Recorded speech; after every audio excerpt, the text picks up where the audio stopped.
Hola, ¿qué tal? Les saluda Isabel Cuervo y vengo a contarles lo siguiente.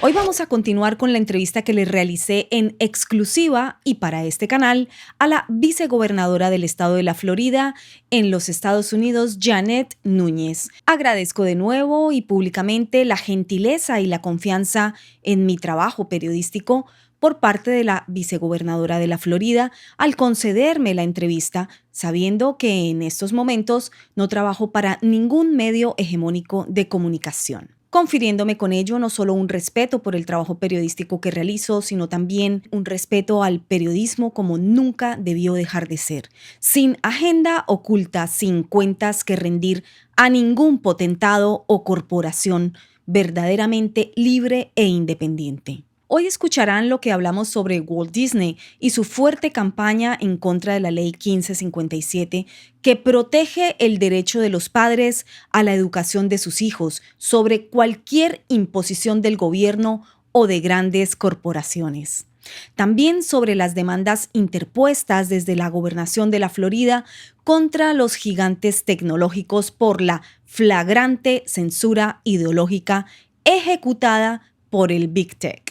Hablamos de adoctrinamiento y represión ideológica, de la nueva Junta de Gobernanza de Desinformación o, mejor dicho, del orwelliano Ministerio de la Verdad de Biden. Luego de firmada la ley HB 1557 a fines de marzo pasado por el gobernador de la Florida, Ron DeSantis, que prohíbe enseñar en las escuelas a niños desde jardín infantil hasta tercer grado sobre el amplio abanico diseñado por la agenda globalista sobre orientación sexual o identidad de género, pues se encendieron los motores de activismo. Aunados con medios hegemónicos de comunicación y políticos del Partido Demócrata, hay que decirlo, comenzaron a disgregar la opinión de que la ley, escrita con el énfasis de proteger el derecho inalienable de los padres a elegir, velar y guiar la educación de sus hijos, tenía, según ellos, intenciones homofóbicas. Es decir, se acusó al gobierno de la Florida de impulsar una ley discriminatoria contra la comunidad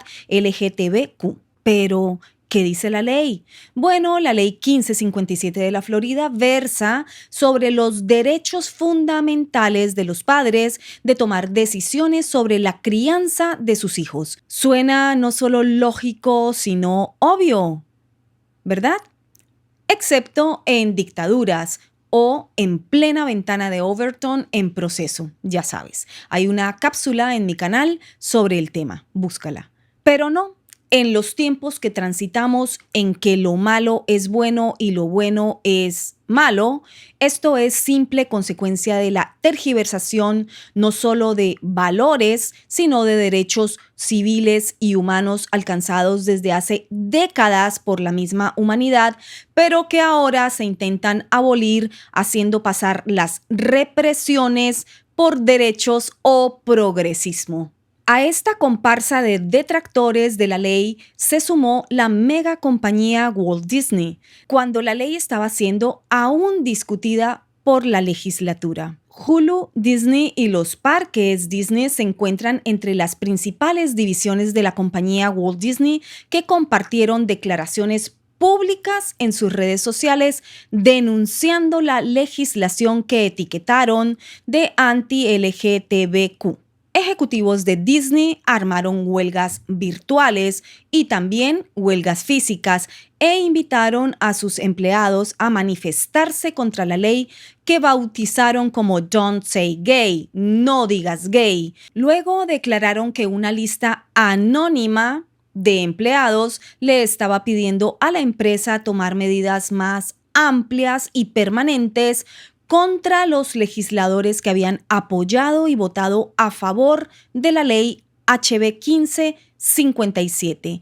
El proyecto de ley también fue boicoteado por la Unión Estadounidense de Libertades Civiles, ACLU, gran receptora de dineros de Soros, 50 millones en 2014, igual en 2015, igual en 2021 y así, de 50 en 50 millones al año para construir el cambio. Bueno, esta ACLU, esta Unión Estadounidense de Libertades Civiles, argumentó que el proyecto de ley era censura del gobierno. Las manifestaciones pronto se multiplicaron. Los motores organizadores de las huelgas comenzaron a demandar de las empresas el cese de las donaciones a los políticos floridanos que votaron a favor de la ley No More Money. Y eso fue justamente lo que anunció rápidamente el director ejecutivo de Disney, que la compañía suspendería todas las donaciones políticas en el estado de la Florida. Los huelguistas comenzaron a incluir también otras solicitudes a las grandes corporaciones, como por ejemplo detener las construcciones y las inversiones en la Florida hasta que el proyecto de ley estuviese muerto. Pero también pidieron que destinaran más dinero para los grupos de acción y que aumentaran, por supuesto, la representación LGTBQ en sus empresas. Bajo este panorama de presión política y económica, la ley fue firmada por el gobernador Ron DeSantis. Nada lo hizo detener. Incluso días después, el mismo gobernador firmó otro controvertido proyecto de ley que disuelve el estatus especial de autogobierno del que goza Walt Disney World en la Florida. ¿Qué significa esto? Bueno, que Disney cuenta con su propio gobierno. Al interior de sus fronteras mágicas, de donde se comienzan a filtrar ya historias de terror que pronto les informaré, aún estoy recabando datos, tenían la capacidad de construir carreteras, controlar servicios públicos, operar su propio departamento de bomberos e incluso recaudar sus propios impuestos. Pero también hay que recordar que Disney es el empleador privado más grande de la Florida. Ofrece alrededor de 80,000 puestos de trabajo. El distrito especial de Disney, o Reedy Creek, así se llama, fue creado en 1967, otorgándole a The Walt Disney Company el control gubernamental sobre la tierra y los alrededores de sus parques temáticos en la Florida. Hoy, el distrito especial de Reedy Creek abarca más de 10,000 hectáreas en los condados de Orange y Osceola. Incluye 4 parques temáticos, 2 parques acuáticos, un complejo deportivo, 281 kilómetros de carretera, 107 kilómetros de vías fluviales y las ciudades de Bay Lake y Lake Buena Vista. Este distrito mágico y especial que hoy asegura aumentará la producción de historias lésbicas, queer y homosexuales para niños y que lleva años celebrando desfiles de orgullo gay con drag queens en medio de atónitos padres y menores, se disolverá el 1 de junio de 2023.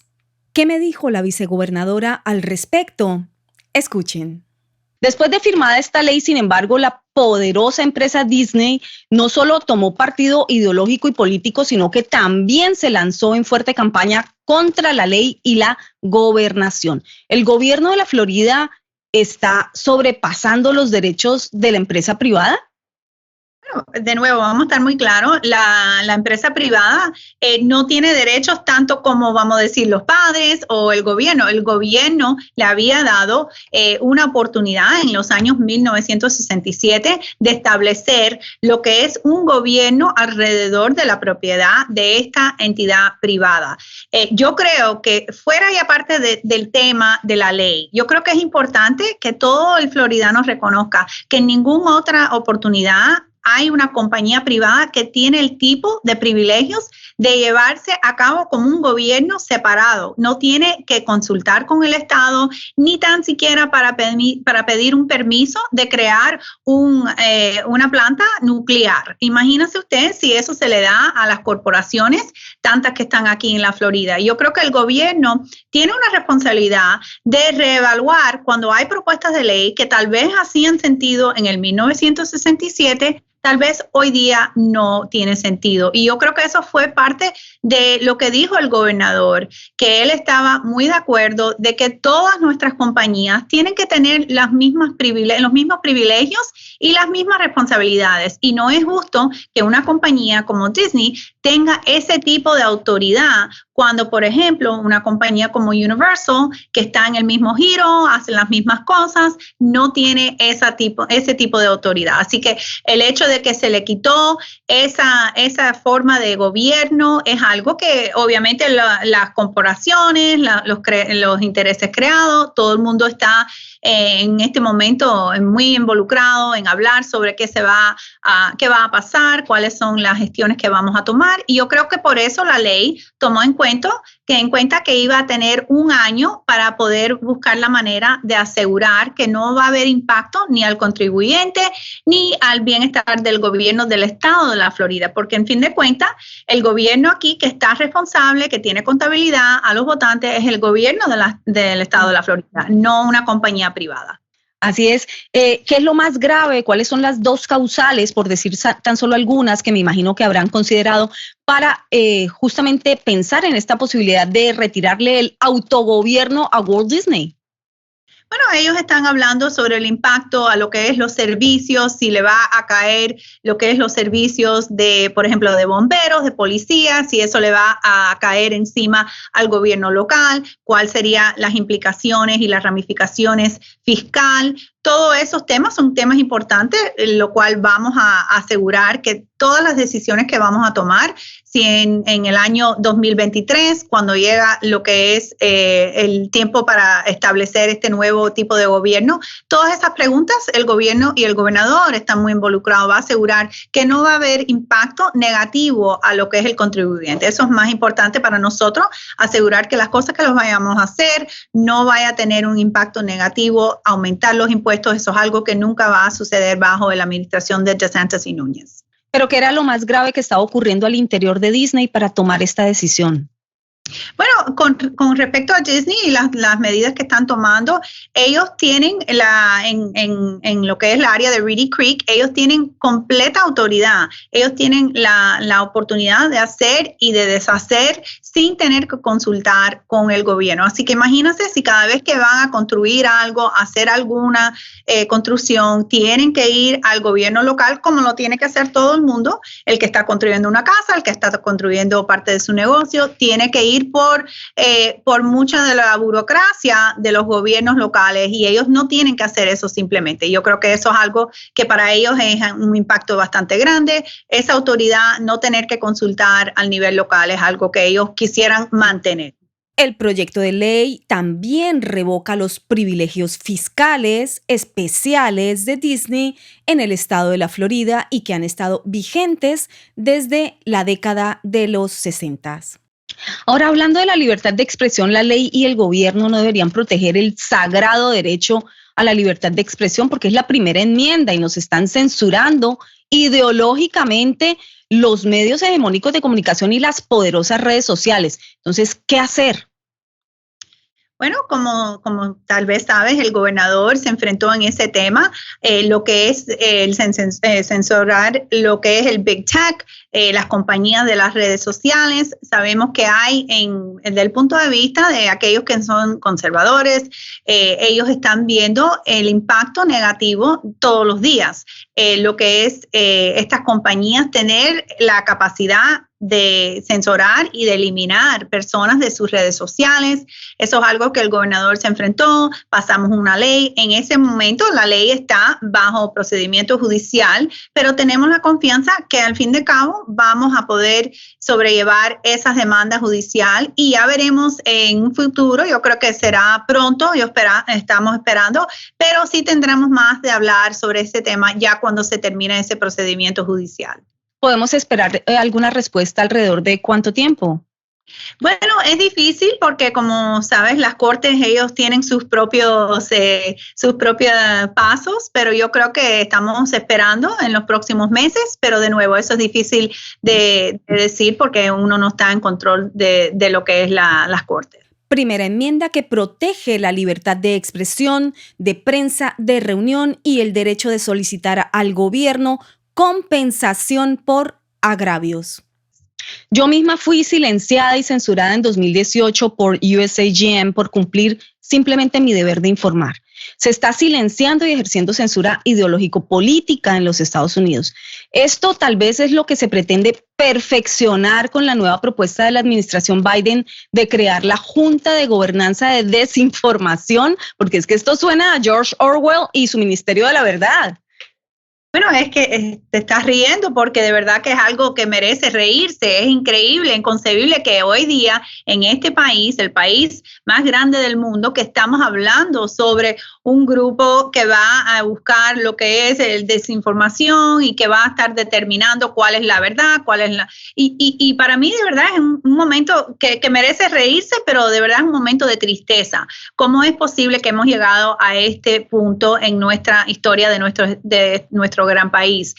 Yo creo que lo que tiene Biden como la agenda radical, obviamente esto es parte de su agenda, esto es parte de lo que hemos visto en otros países y yo creo que es nuestro deber como líderes, como personas como usted, de asegurar que no vamos a dejar que lo hagan así tan fácil, que hay que buscar la manera de seguir luchando contra este tipo de agenda que es algo muy dañino para lo que es las libertades, como hablamos al inicio. Eso es algo que nosotros siempre vamos a estar a favor de preservar y de asegurar las libertades del individuo, pero en este momento yo creo que estamos viviendo momentos muy difíciles y por eso es tan importante estas elecciones en noviembre, por eso es tan importante elegir y reelegir gobernadores, miembros del Congreso, senadores, porque estamos en este momento en una batalla para lo que es nuestro país, si va a seguir siendo el país más grande del mundo o si va a llegar a un punto como han llegado tantos otros.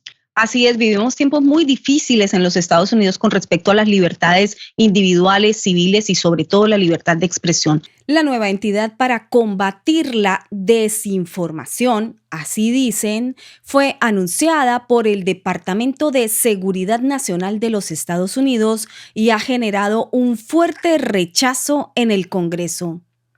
Escuchó bien, el Departamento de Seguridad de los Estados Unidos. El representante James Comer dijo al respecto que, abro comillas, la creación de la Junta de Gobernanza de Desinformación parece ampliar el continuo abuso de esta administración Biden con los dólares de los contribuyentes y con los poderes del gobierno federal para atacar a los estadounidenses que discrepan de sus políticas, denigrándolos como extremistas y culpables de una mala información o desinformación. Cierro comillas. Pero la respuesta fue, comillas, el Departamento de Seguridad Nacional de Estados Unidos está comprometido en hacer todo su trabajo de una forma que proteja los derechos de expresión, derechos civiles, libertades e intimidad de los estadounidenses, cierro comillas. Eso dice la nota de prensa del Departamento de Seguridad Nacional de los Estados Unidos, publicada, por supuesto, por todos los medios hegemónicos de comunicación, sin refutar, sin preguntar, sin cuestionar, sin dudar, o sea, como órgano de propaganda. Alejandro Mayorkas, el secretario de Seguridad Nacional, pronto se presentó ante la Subcomisión de Seguridad Nacional de la Comisión de Asignaciones del Senado, o sea, los que aprueban el dinero, para explicarle a los legisladores que el nuevo grupo de trabajo fue concebido para hacer precisamente lo contrario de lo que lo acusan sus detractores. Y cito: el departamento no combate la expresión, olvido decir libertad de expresión. El departamento está encargado de proteger la nación, proteger la seguridad de la nación y nos involucramos en la expresión, no libertad de expresión, cuando tiene una relación con la violencia. Esto declaró Mayorkas. No sé, personalmente esta declaración me causa mayor preocupación, diría yo. Más que aclarar, oscurece. Se involucran cuando hay violencia en la expresión. O sea, que podrían ahora declarar punible o delictiva cualquier declaración de cualquier persona que consideren ha sido una declaración violenta. Preocupante, altamente preocupante, en mi opinión.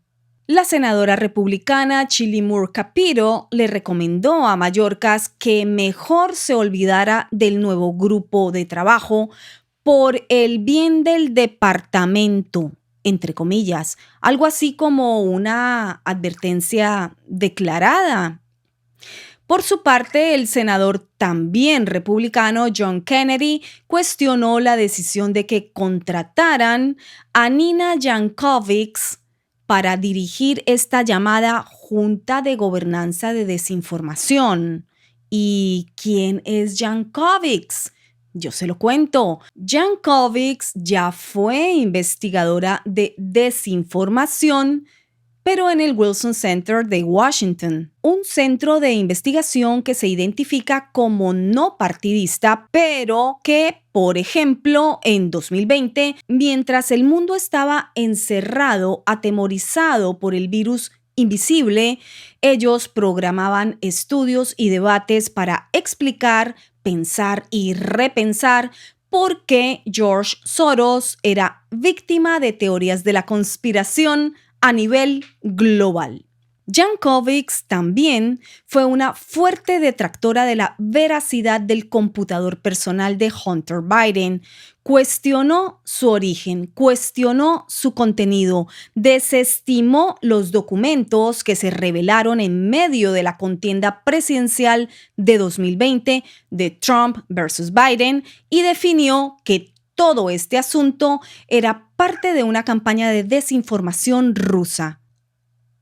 Al día de hoy, ya hemos confirmado con hechos, documentos y evidencias, hasta el New York Times lo ha tenido que publicar, la veracidad de toda esta información proveniente del llamado computador del infierno de Hunter Biden, hijo del actual ocupante de la Casa Blanca. O sea, Jankowicz, la encargada de definir qué es verdad o no, la investigadora de mentiras, la futura cabeza del Ministerio Orwelliano de la Verdad de Biden, o se equivocó o mintió.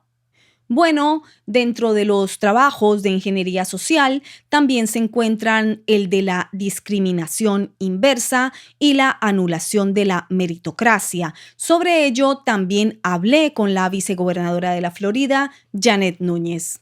Usted llegó al cargo de vicegobernadora en 2019 como la primera mujer hispana en lograr ocupar este puesto. Primero que todo, la felicito.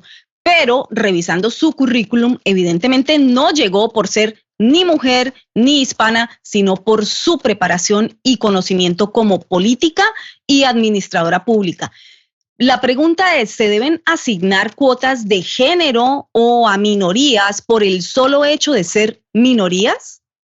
No, yo estoy muy opuesta a ese tipo de cuotas porque yo creo que hay que buscar siempre, en todos casos, no importa si es en la política o si es en las empresas privadas, hay que buscar siempre la mejor persona para el cargo. Y yo creo que cuando uno empiece a hablar de lo que es la diversidad, asegurar que hay representación, sí, claro, es algo muy importante de tener varios diferentes puntos de vista, pero yo creo que eso es algo que empieza a eliminar lo que es, nosotros aquí sabemos que es muy importante asegurar y colocar las personas que son más capacitadas, no por ser mujer, no por ser hispana, no por ser del sur de la Florida, personas que han mostrado no solo el don de servir, pero también la capacidad, lo que es la preparación, lo que es la experiencia. Y para mí, yo creo que nunca voy a estar a favor de buscar la manera de asegurar que en todos tipos de juntas o de cargos que vas a buscar la manera de buscar, de siempre decir hay una mujer, hay una hispana, hay un hispano. Yo creo que eso es dañino y el que no lo reconoce tal vez no ve el futuro, no ve cómo va a hacer que va a llegar un punto de que solo todo es a base de el género, a base de la raza, y no va a ser a base del mérito de cada cual. Y nosotros como personas que obviamente Dios nos da la potencial de llegar a cualquier meta que nosotros estamos buscando, tenemos que insistir que lo que es el mérito, la experiencia y la capacidad tiene que siempre estar al alto nivel. Por meritocracia y no por discriminación inversa. Así es, vicegobernadora.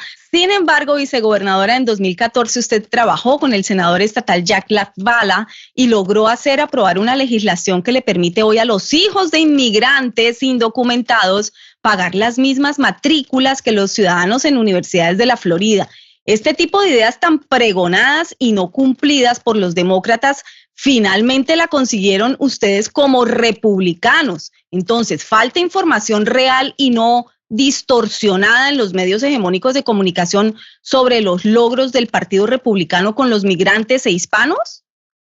Yo creo que parte de lo que es el voto hispano, estás viendo obviamente muchas personas en esos grupos, no solo aquí en la Florida, pero en varios estados y en varias áreas que normalmente no han sido a favor del partido. Estás viendo que el voto hispano es un voto que no es un voto simplemente debido a un tema en particular. El voto hispano y las personas, los votantes, quieren lo que quiere todo el mundo. Quiere la oportunidad de buscar la manera de prosperar. Quieren asegurar que sus hijos tienen oportunidades educacionales. Y yo creo que es importante que el voto hispano, con respecto a lo que es el Partido Republicano ha tomado y ha hecho muchas cosas para el mejoramiento de cada cual, especialmente en ese grupo hispano, que sabemos que es muy diverso, pero también tiene muchas aspiraciones cuando llegan a este país. Y yo creo que eso es parte de lo que yo pude ver debido a mis padres llegando a este gran país, trabajando, siempre luchando para el bienestar. Y yo creo que eso es algo que estamos viendo que está cambiando en una manera muy importante para las personas y para el Partido Republicano. O sea que usted alcanzó a vivir en Cuba, vicegobernadora. No, yo nací aquí, nunca fui a Cuba, mis padres nunca regresaron y yo creo que eso es algo que, bueno, aquí en el sur de la Florida es muy común, pero de todas partes de Latinoamérica y yo creo que siempre tenemos mucho en común con respecto a la familia, la fe, lo que es luchar, trabajar, estudiar y tener esa oportunidad de vivir el sueño americano que muchos que están aquí lo han vivido y lo han hecho. Última pregunta, vicegobernadora, como cubanoamericana criada en Miami, ¿cuál es la enseñanza más valiosa que usted recibió de su familia? Y también, ¿cuál es el mensaje que nos dejaría como mujer, como esposa con 23 años de matrimonio, 3 hijos y servidora pública? Sí, bueno, tengo que corregir, son 26, si no mi esposo se pone bravo. 16 años de matrimonio. Yo digo que la enseñanza más importante fue de mis padres, como dije, llegaron aquí sin nada, sin básicamente conocer el idioma, sin tener familia aquí. Ellos fueron los primeros que llegaron y ellos siempre insistieron, no solo estudiar y la educación tenía que ser clave para el futuro, pero también el agradecimiento de este gran país. Mi papá ya falleció, mi mamá va a cumplir 86 la semana que viene, pero siempre muy patriota, siempre muy agradecido a los Estados Unidos. Y ellos siempre me inculcaron esos valores a mí. Tenía que uno trabajar duro. Ellos nunca quisieron que sus hijas tuvieran el punto de vista de que todo lo merecemos porque simplemente nacimos aquí, tuvimos la oportunidad de nacer en el país más grande del mundo. Pero yo creo que esa enseñanza de insistir en la educación, en trabajar y en nunca dejar su sueño, yo creo que fue el legado más bonito que pueden haber dejado mis padres a mí y yo espero tener ese mismo impacto en mis hijos. Mi hija, la mayor, tiene 23 y mis hijos tienen 21 y 16 años. Wow, maravilloso. Últimas palabras que le quiera decir a la audiencia, algo que me haya quedado por fuera. Bueno, yo sé que hemos hablado sobre muchos temas y como mujer, como hispana, representando el estado de la Florida como vicegobernadora, siempre estoy buscando la manera de luchar y de llevar a cabo en Tallahassee los temas que nos impactan a todos. Y yo creo que eso es lo que tenemos en común. Aquí en el estado de la Florida siempre vamos a luchar a favor de los derechos, a favor de la libertad y a favor del individuo. Así que le agradezco el tiempo de poder hablar. A usted, vicegobernadora Núñez, muchísimas gracias por aceptar mi entrevista y hasta la próxima. Ya ven ustedes que quien busca, encuentra. La democracia funciona. La dictadura también, pero solo para los dictadores. Gracias por informarte e informar. Comparte, deja tu like y suscríbete si aún no lo has hecho. Revisa porque se borran las suscripciones. También me han reportado varias personas que no les dejan poner el like o no les dejan compartir. Si eso te sucede, avísame, estoy recabando información y evidencia. ¿Quieres ser parte de los miembros exclusivos de mi canal y apoyar este esfuerzo de informar, investigar y denunciar? Bueno, presiona el botón unirse. Allí encontrarás los 4 niveles de membresía. ¿Quieres apoyar el trabajo periodístico de investigación de Isabel Cuervo? Bajo la ventana de cada video te indico cómo puedes hacerlo. Hay varias vías y formas de ayudar. Gracias por estar aquí, gracias por informarte, gracias por luchar por la verdadera libertad de prensa y expresión. Y recuerda que Isabel Cuervo siempre te dice lo que los medios callan. Bye bye.